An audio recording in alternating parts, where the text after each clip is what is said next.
السلام علیکم ورحمۃ اللہ وبرکاتہ۔ آج ہم سورہ بقرہ کی آیت نمبر 8 کے بارے میں جانیں گے کہ اللہ تعالیٰ اس کے اندر ایک بہت بڑی منافقت کی پہچان کو بتا رہے ہیں۔ ابھی ہم نے اس سے پہلے دیکھا کہ مومنین کی کیا پہچان ہے، ٹھیک ہے۔ اس کے بعد ہم نے دیکھا کہ کافرین کے کیا صفات ہوتی ہیں، اور اس کے بعد ہے جی بہت سے لوگ ہوتے ہیں کہ ہم مومن ہیں بٹ ان کا جو عمل ہوتا ہے وہ کافرانہ ہوتا ہے۔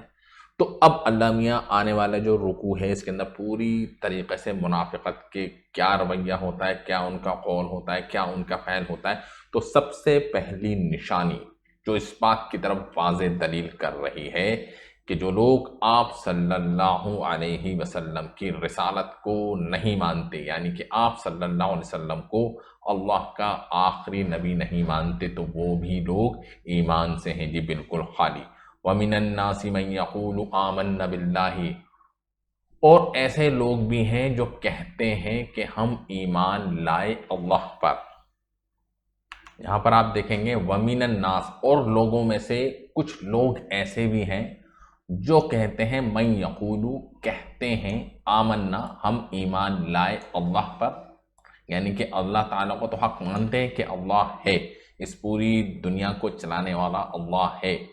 وبالیوم الآخر، اور مرنے کے بعد ایک زمانہ آئے گا جس کو آخرت کہتے ہیں، اس پہ بھی ان کے قول کے حساب سے کہتے ہیں یہ بھی حق ہے۔ وما ہم بمؤمنین، لیکن یہاں پر ایک چیز ہے جو اسکپ کر دی گئی ہے، یعنی کہ وہ لوگ اس چیز کو ایکسیپٹ نہیں کرتے ہیں کہ وہ آپ صلی اللہ علیہ وسلم کی رسالت کو مانیں، یعنی کہ اس کو ایکسیپٹ کریں۔ تو جو لوگ اللہ تعالیٰ پر ایمان رکھتے ہیں، ٹھیک ہے، اور یوم آخرت پر ایمان رکھتے ہیں اپنے قول کے حساب سے، لیکن وہ مومن نہیں ہیں، تو ایسے لوگ بھی جس کے اندر آپ دیکھیں گے ان سب صفات کے اندر آپ دیکھیں گے عیسائی جو لوگ ہوتے ہیں جس کو نصرانی بھی کہتے ہیں، ان کا بھی عقیدہ ہے کہ اللہ ہیں، ٹھیک ہے، لیکن اللہ کے ساتھ وہ کرتے ہیں جی شرک۔ اور یہودی جو ہیں وہ بھی اللہ کو مانتے ہیں اور یوم آخرت کو بھی مانتے ہیں، لیکن اللہ کی ذات میں کرتے ہیں جی شرک۔ اور دونوں کا ایک اجتماعی ایک فعل ہے کہ یہ آپ صلی اللہ علیہ وسلم کو نبی نہیں مانتے ہیں۔ تو اس بیس پر بھی کہ جو بندہ اللہ پر ایمان رکھے اور یوم آخرت بھی ایمان رکھے اور لیکن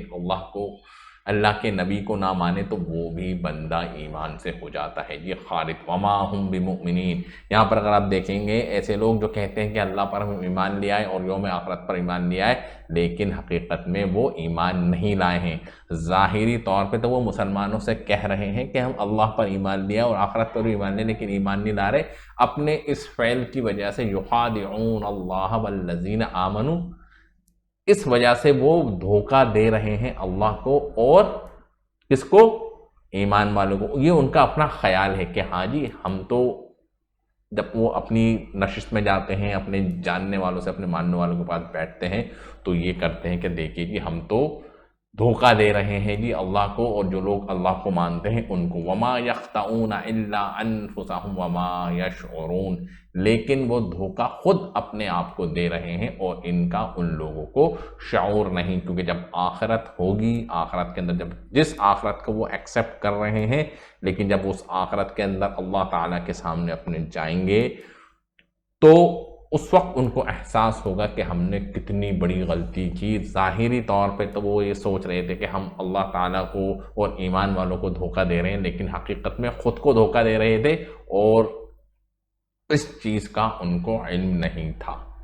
ٹھیک ہے جی۔ تو قرآن کے اندر اللہ تعالیٰ نے یہ دو آیتوں کے اندر اس چیز کی طرف کیا ہے جی اشارہ، اور اسی منافقت کی وجہ سے یہ جو منافقت ہے یہ اپنے آپ میں ایک مرض ہے، ٹھیک ہے جی۔ وہ مرض کیا ہے کہ لوگ تو خود بخود خوش ہوتے رہتے ہیں کہ ہم تو یہ کر رہے ہیں، ہم وہ کر رہے ہیں، لیکن اللہ تعالیٰ اس مرض کو ان کے دلوں کے اندر اور بھی زیادہ پختہ کر رہا ہے۔ فی قلوبہم مرض، یعنی کہ ان کے دلوں میں ایک بیماری ہے۔ فزادہم اللہ مرضا، اور اللہ تعالیٰ نے ان کے اس مرض کو اور بڑھا دیا۔ وَلَهُمْ عَذَابٌ علیم، اور ان کے لیے ہے ایک دردناک عذاب، بما کانوا یکسبون، اور یہ لوگ اس چیز کو جھٹلاتے ہیں۔ یعنی کہ وہ جتنا اس چیز کو بولتے رہیں گے کہ ہم جی اللہ پر ایمان لے آئے اور یوم آخرت پر ایمان لے آئے اور اللہ کو بھی اور ایمان والوں کو بھی دھوکہ دے رہے ہیں اور خود اپنے آپ کو دھوکہ دے رہے ہیں، تو ان کا یہ عمل ان کے دلوں کے اندر اتنا پختہ ہوتا جا رہا ہے کہ وہ نہیں سوچ رہے ہیں کہ وہ کیا کر رہے ہیں، اور یہ جو جھوٹ یہ جو بولے جا رہے ہیں، اس جھوٹ بولنے کی وجہ سے ان کو بہت